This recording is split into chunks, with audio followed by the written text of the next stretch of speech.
класс деп атабыз го, бала бакча деп атабыз го, ошону эрте баштайлы деп атабыз. Анткени башка мамлекеттерде мына өзүңүздөр деле көрүп атасыздар. Кытайлар 3 жашында эле окуп атышат жанагы иероглифтерди. Эми башка элдерди айтпай эле коеюн. Ушундай, анан биз деле саландап эле 7 жаштан баштасак болбойт деп, ошондуктан эртерээк баштайлык деп атабыз. Эртерээк. Баягы эле нулевой классты 1 класс кылып коелуп, анан 12 класс болсун деп атабыз. Анткени эмне үчүн? Анткени дүйнө жүзүндө бүт мамлекеттерде 12 класс болгону чын. Мына мен бул сөздү айтып коеюн, эми бул жерде мына үй бүлөлүк сыр болбосо керек. Бирок бир канча жылдан бери биздин аттестаттарды тыштагы университеттер жана бакалаврат түздөн түз университетке тапшырат го, мектептен кийин тааныбайт. Быйыл ошол көрүнүш менен Акылбек Үсөнбековичтин өзүнүн кызы тапшырса, баягы быйыл 11 классты бүтөт, тапшырса, жөнөтсө, жок, сен дагы бир жыл окушуң керек. Подготовительный курска кел. Биз кыргыз мектебинин аттестатын тааныбайбыз. У вас не 12-летнее образование деп баш тартышты. Андан кийин ошону көрүп, билип туруп, албетте биздин биздин коллегалар ошону туура эмес ишке ашырылган жок. Ошондуктан 12 класс образование мектебибиз. Бирок, кымбаттуу туугандар, ошол 12 класстын ичинде биз дагы ошол мектептин ичиндеги программаны жеңилдетебиз. Өзгөчө жанагы жогорку класстарда 10-чу, 11-чи, 12-чи класс дейбиз, 9-чу, 9, 10, 11 жана азыркы менен. Ошол жерде если сен математикага жакшы, жанагыдай точный наука, өзүң дагы ошого кызыксаң, ошого да жакшы көрсөң, кел ошол бир классты кадимкидей математика, точный науки. Бир классты гуманитарный кылып бөлүп коебуз. Бир классты мындайраак, баягыдай эме кылып жеңилдетебиз. То есть кимге кызык болсо, ошол көбүрөөк жакшы аттестатты жакшыраак алат, биякта мындайраак болот.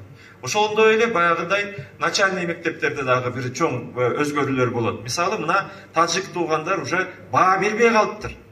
Анткени 1 класста эле бир балага 2 коюп койсоң, сен өмүр бою двоечник болуп калат экен.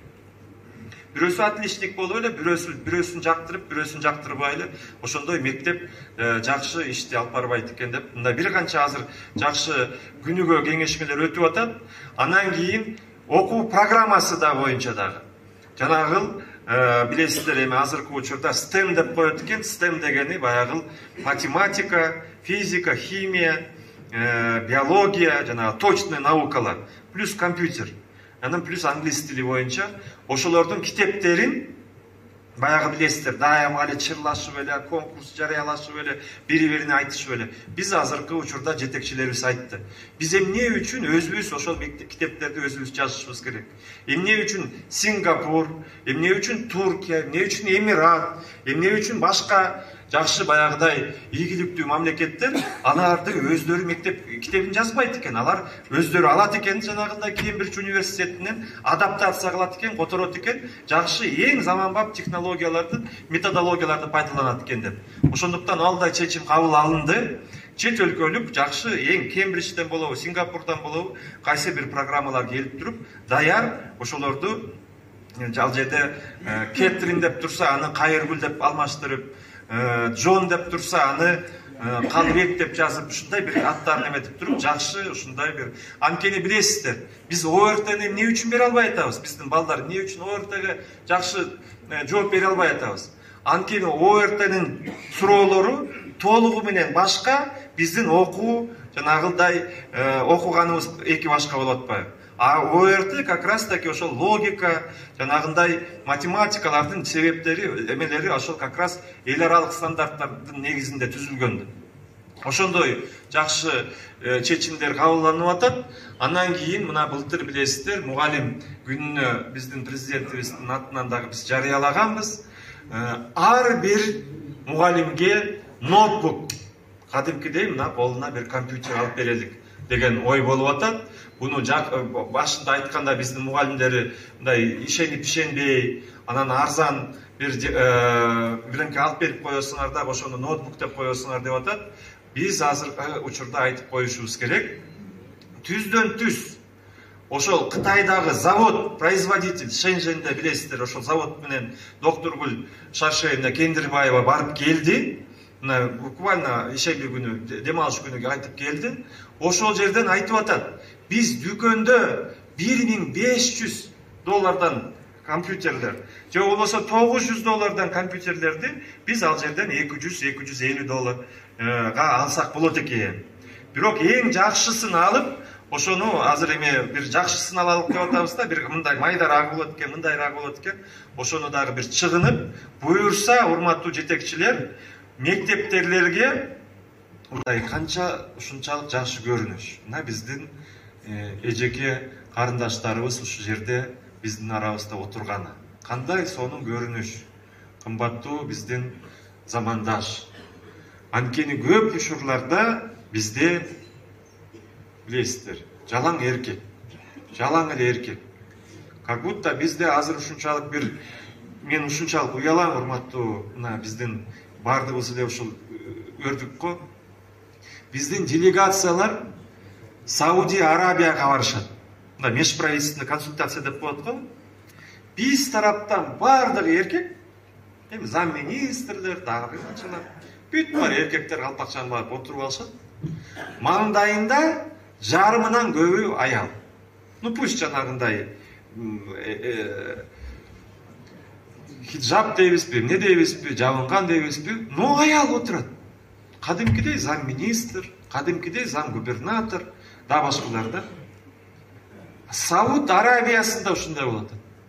А бизде мына канча биз өзүбүз ушундай жаңы заманга жетишип, социализмдин убагында ошол жетишкендиктерибизди биз жоготуп атабыз. А биз жанагындай чоң бир максаттарга, тетиги жерге ракетабызды 200 миллиард көлөмгө жеткизиш үчүн биз баягы эки канатыбыз менен тең учушубуз керек. Бир канат менен учуп кете албайбыз. Ошондуктан албетте азыркы учурда аялзат маселесине көңүл бурулууда. Былтыр биздин президентибиз тапшырма берген. Ал дагы айтып атат: мен мына изденип атам, мен дагы дайындагым келет. Бирок ушул көбүнчөсү эле билесиздер, эми камокто отурган биздин кыздар түз эле депутат болуп калып атышат. Же дагы башка бизди ушундай мурун кадр саясаты кандай болсо, азыркы учурда дагы биз мыкты, кыйын, потенциалы бар, лидердик потенциалы бар биздин кыздарыбыз, жаш келиндер, пусть даже мына 35-40 жаштагыларды, ошолорду бирден терип, алар менен жакшы программа түзүп, аларды бияка дайындап, керек болсо Баткенге, Ат башыга жөнөтүп, центрга иштетип, бир 5-6 жылдын ичинде бир 300 дейбизби, 500 дейбизби, ушул аял лидерлердин бир корпусун түзөлүп деп атабыз. Анан аларды мындай эле гана түзүп койбостон, жөн эле давай работай, давай бишеке бар, давай көлгө барып иште дебестен, билесиз, ал эркек кишиге бар десең, ал кетет. Ал вокзалда жатабы, бирөөнүн досунун диванында жатабы, ал эркек кете берет. Анын үй бүлөсү дагы аны колдойт бардыгы. А попробуй келин кайненесине кантип айтат: мен тет жерге кетишим керек деп. Ал үчүн биз да шарт түзүп берели деп атабыз.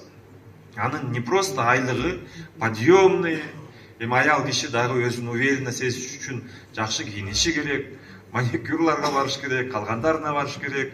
Ошонун акчасын дагы биз жакшы бир камсыз кылып берели деп атабыз. Анткени биздин буюрса биз ушул аял кишилер өзгөчө, эми билесиздер, биздин дагы бир жалгыз аял президентибиз дагы өзүңүздөрдүн ушул жергенин кызы Роза Исаковна. Андан да тышкары ушул Таластан дагы өтө көп мыкты аял жетекчилер чыккан.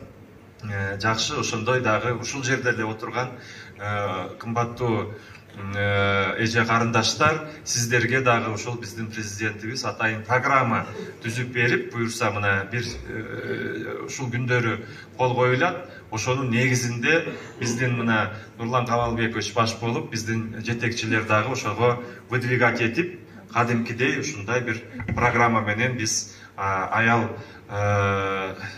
жетекчинин бир жакшы, бир эмки 20-30 жылга бир потенциалын бекитип коелу деп атабыз. Анан